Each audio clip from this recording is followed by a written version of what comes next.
अब राजा रानी के पेट से नहीं मतपेटियों से पैदा होंगे। ये शब्द थे डॉक्टर भीमराव अंबेडकर के, जो उन्होंने संविधान सभा की बैठक में कहा था। नमस्कार, प्रतिध्वनि में आपका स्वागत है। मैं हूं रमन कुमार।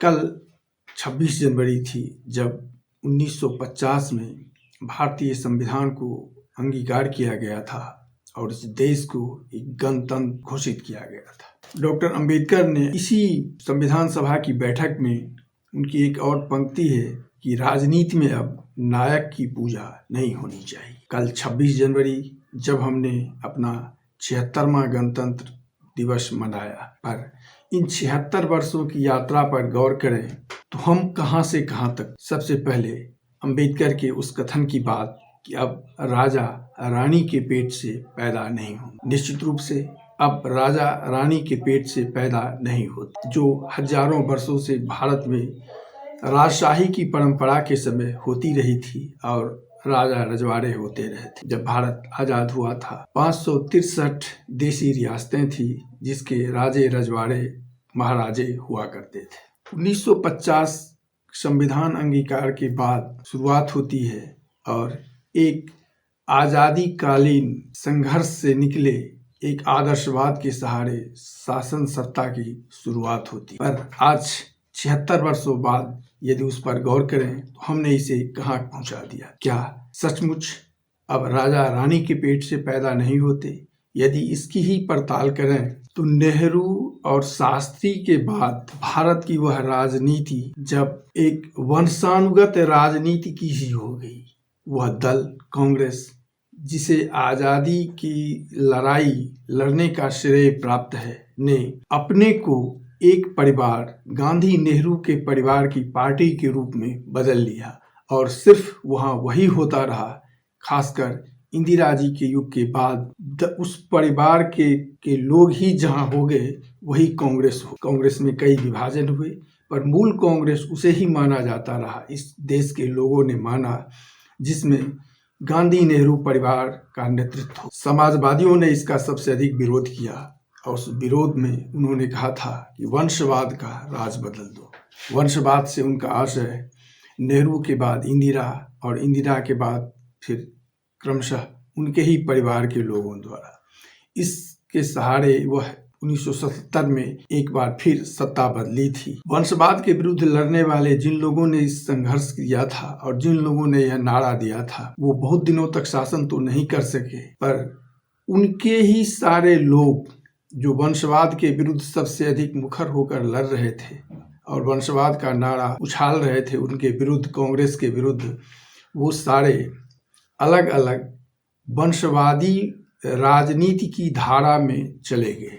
यदि बिहार की बात करें तो आज भी बिहार में एक दल, जो सबसे बड़ा दल आज भी है, जिसने 15 वर्षों तक इस राज्य बिहार में शासन की बागडोर संभाली है, वो थे लालू प्रसाद यादव और उनका परिवार। आज तमाम आरोपों और सजा याफ्ता होने के बावजूद वह बिहार के सबसे बड़े दल के सबसे बड़े नेता हैं और व्यक्तिगत लोकप्रियता में आज भी वो सबसे ऊपर है। यदि उत्तर प्रदेश की बात करें तो समाजवादी नामधारी दल के ही मुलायम सिंह यादव की समाजवादी पार्टी उनके परिवार की पार्टी है। बिहार में ही उसी धारा से निकले रामविलास का परिवार, उनकी एक अलग पार्टी है, उनके भाई की एक अलग पार्टी है।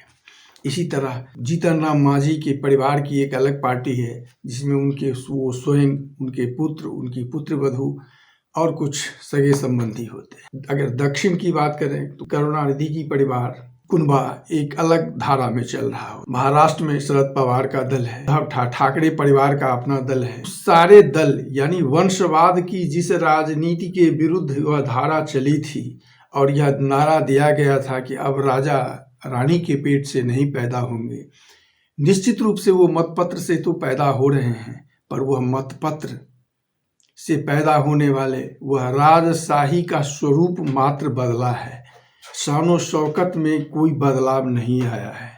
स्वरूप इतना ही बदला है कि अब लोगों के मत से लोगों को भ्रमित कर या उन्हें अपनी ओर आकर्षित कर जिस तरह भी हो उनसे मत लेकर और वो एक धारा के प्रवर्तक बन जाते हैं। उनके ही परिवार के लोग उस मूल राजनीतिक धारा का नेतृत्व करते हैं और वह चलने लगता है। तो हम आज जिस नाम की सबसे अधिक इस देश में चर्चा होती है संविधान निर्माताओं के रूप में, वो डॉक्टर भीमराव अंबेडकर की ही, और सबसे उन्होंने जो तब कल्पना की थी, कामना की थी कि अब राजा रानी के पेट से पैदा नहीं होंगे, रानी के पेट से पैदा भले ही न हो पर जनतांत्रिक नरेश के परिवार के लोग ही उस जनतांत्रिक राजशाही की एक धारा, नई धारा की शुरुआत इस देश में शुरू हो गई थी। यदि उनके दूसरे कथन कि अब राजनीति में नायक पूजा नहीं होगी, नायक पूजा तो हो ही रही है, क्योंकि यह देश शायद पूजक है और किसी की भी पूजा करने लगता है।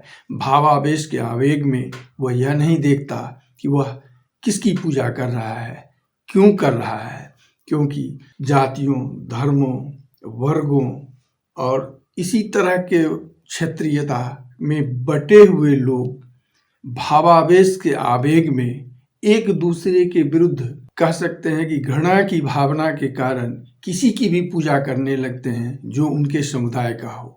तो आज जनतंत्र के 76 वर्षों की जनतांत्रिक यात्रा के बाद हम नरेशशाही के जिस युग से आगे बढ़े थे, क्या उसे फिर मोड़ कर जनतांत्रिक नरेशशाही के दौर में ही हमने नहीं पहुंचा दिया? यदि ऐसा है तो इस आज़ादी और इस जनतांत्रिक यात्रा का अंतिम गंतव्य कहाँ होगा? सोचिएगा ज़रूर। आज बस इतना ही।